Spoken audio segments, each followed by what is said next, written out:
Hello, sewing people of the internet.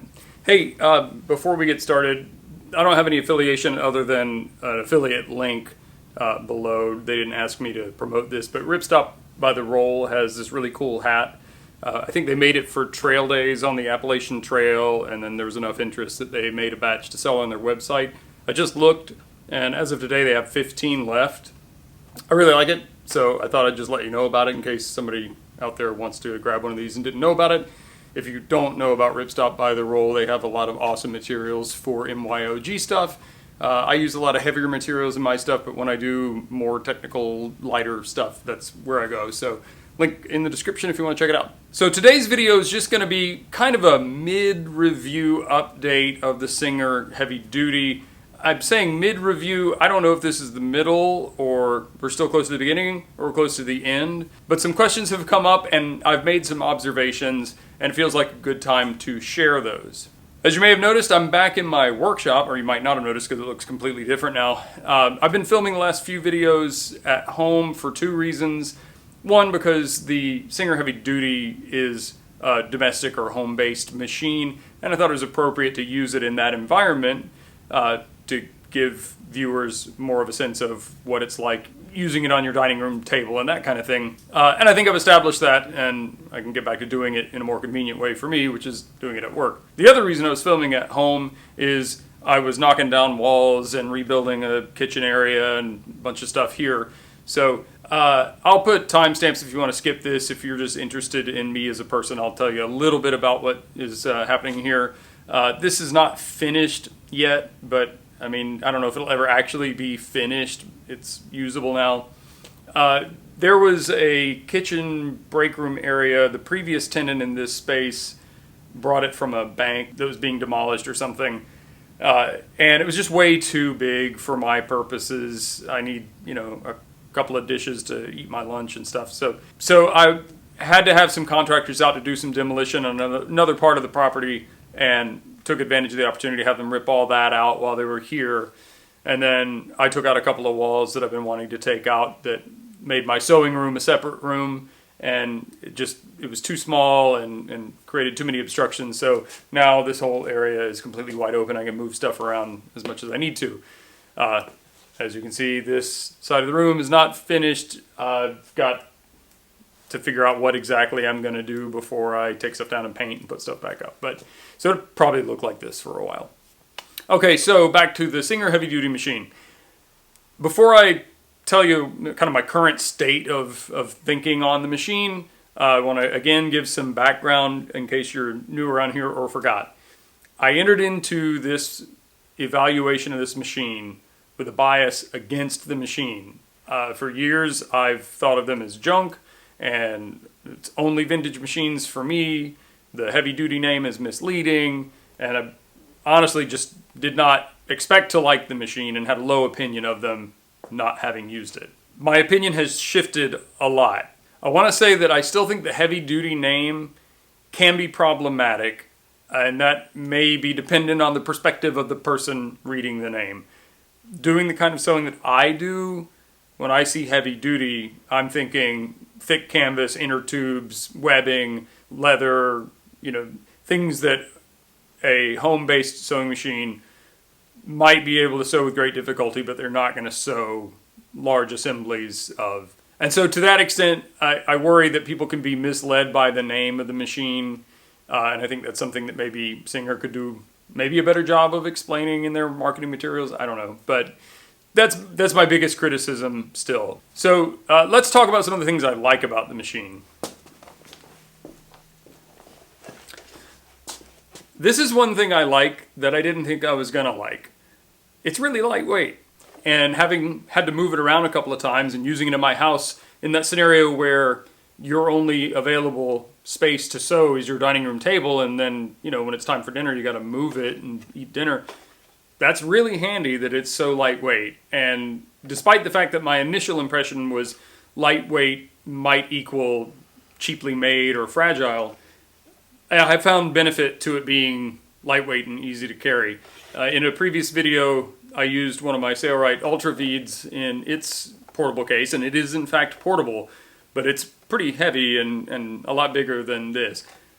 I would like to see, I don't know, maybe I'll make a bag or something. This would be kind of nice to have something to carry it in. But yeah, the lightweight is definitely beneficial. The other thing that jumps out at me that has been a pleasant surprise is how useful and functional the machine has been. So in this testing process, I've made a couple of items that I've actually used. This hip pack, fanny pack, whatever we're calling them, is actually really, really nice. Now, it's really, really nice because of the materials I use. It's wax canvas and cork and has cool lining in it of 400D pack cloth. So the materials make it nice, but the machine sewed those materials better than I expected. I'm actually a little sad because I did make some mistakes sewing the zipper on that don't affect the function at all, but I would probably carry this more proudly if I hadn't made those mistakes. And I made this zip pouch that was in a recent video that is terrible. I rushed this. I'm going to make another one, but the machine did it fine. So it's been a pleasant surprise to me that I can make functional things with this machine that I was pretty critical of. At the moment, there are 3 things that I can think of that I don't like about the machine. One of these is maybe particular to my use of the machine, and that is that, unlike many of my vintage machines, I can't put this into a vintage table. So most of my machines, I think most of my vintage machines are Singers, and they all fit in the same table. I have other brands that won't fit in those tables or have their own tables, so it's not really exclusive to this. It's perfectly fine sitting on a table. But I talked about that in a previous video with the Singer 237, that the reason I prefer the 237 over this, if I had to only keep one, is the 237 and the Sailrite can both be put into the same table. This just can't go into a table. So pretty minor, but I don't love that. I really don't like the fact that it doesn't have the 2 threaded holes in the bed that you can insert or attach accessories to, like a binding folder. There is a metal plate here. I don't know, but I don't think it's thick enough to drill and tap holes for an accessory like that. It's not something I plan to do with it. But that's a little annoying. On the plus side, being a modern machine, it has a free arm, it has the detachable table that you've seen in other videos. I finally realized that this opens up to hold some of your accessories. I haven't put any in there yet, but so that is actually kind of nice. The third thing that I am not a huge fan of is what I knew I was not going to be a fan of. The thing is made out of plastic. So I'll talk about this later in a future video, but when you read the materials, the marketing materials on their website, Singer says that this machine has a heavy-duty metal frame, which a lot of people interpret to me. I've seen in other video reviews of this, like, oh, well, that's part of what makes it heavy-duty is it has this heavy-duty metal frame. Keep looking, because every Singer sewing machine on their website, maybe there might be 1 or 2 that don't, but pretty much all of them have a heavy-duty metal frame. And I'd be willing to bet dollars to donuts that it's all the same frame. Like every single machine they make is on the same frame, and then some accessories or some components are changed out for different versions. So the fact that the frame is metal doesn't really impress me. But the bodywork's plastic, of course it is. That's the way it is these days. But really, like, the controls feel really, I said it in another video, they feel kind of Fisher-Price level. They work great. They're easy to manipulate. It just feels cheap. It is cheap, relatively speaking. So I don't know if that's really a knock against the machine, but it is definitely something that I don't love about the machine. So let's move on to some questions and comments from some of you that I can address about the machine. So one category of comment that has come up repeatedly in videos that I've done about this machine has been regarding the noise.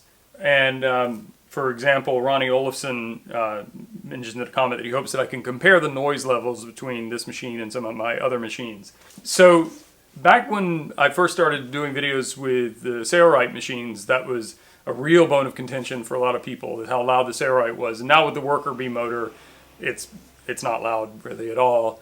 I imagine, I haven't tried it, but if I put this next to the Sailrite with a worker bee and sew with both of them, I'm guessing this one might be the louder of the two.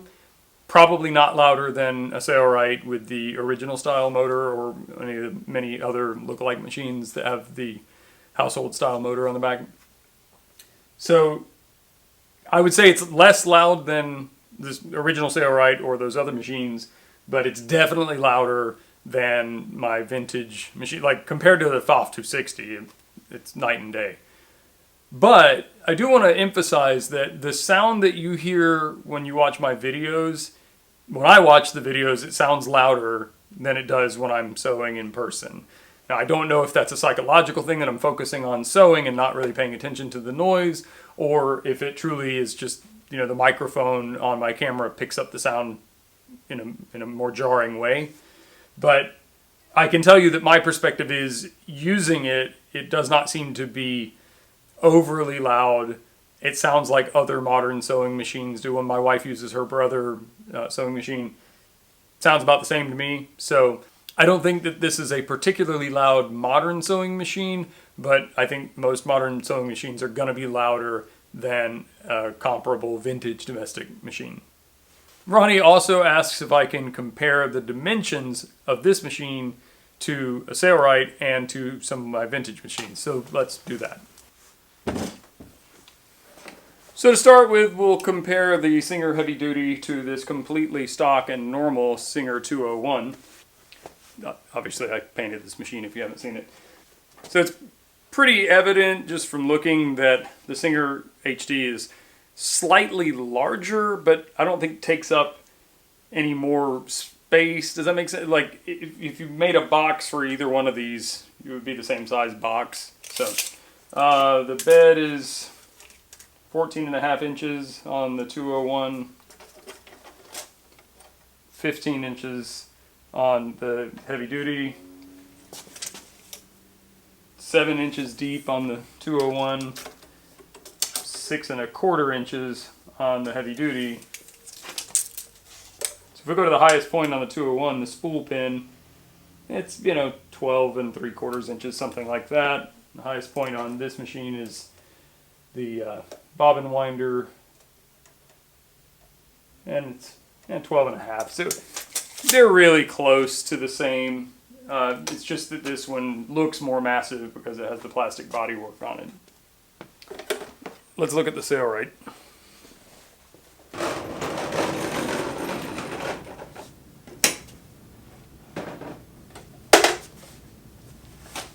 Okay, so the Sailrite is sitting down in the table, so it looks shorter, but that's just because it's sitting down on the table. But what did we say? This was 15 inches. And the Sailrite, you're never going to guess, is about 14.5 inches. And it's also going to be 7 inches because the bed is the same as on the Singer 201. Height-wise, let's take it out of here.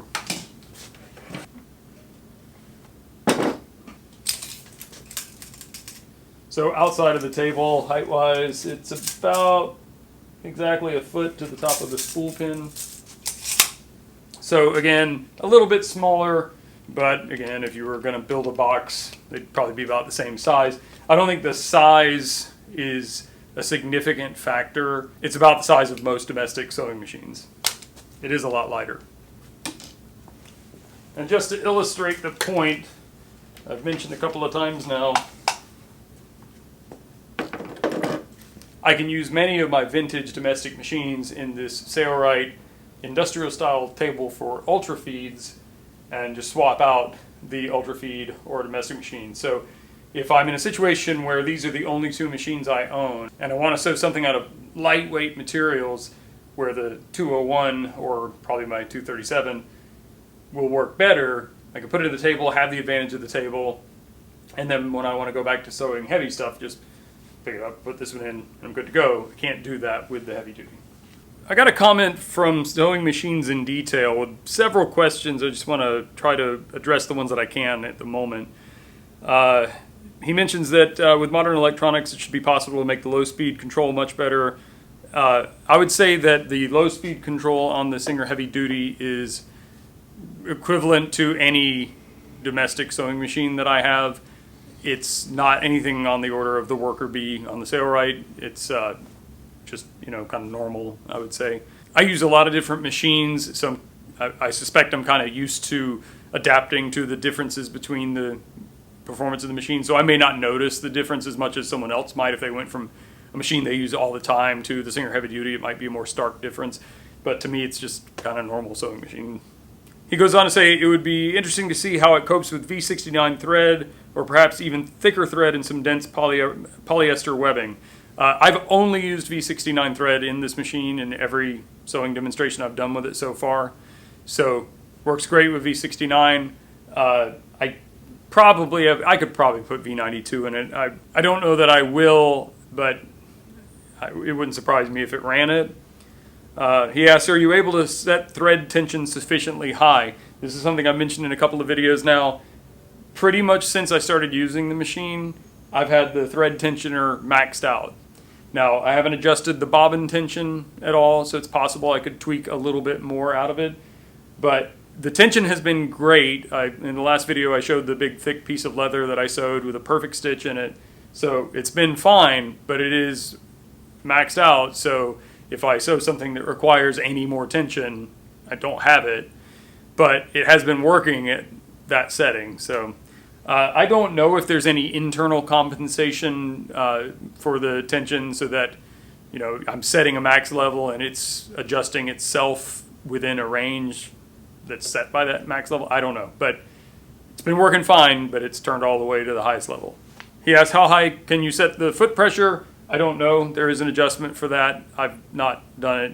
I don't really do that a lot, and it might be a shortcoming on my part, but I just very rarely have to adjust foot pressure.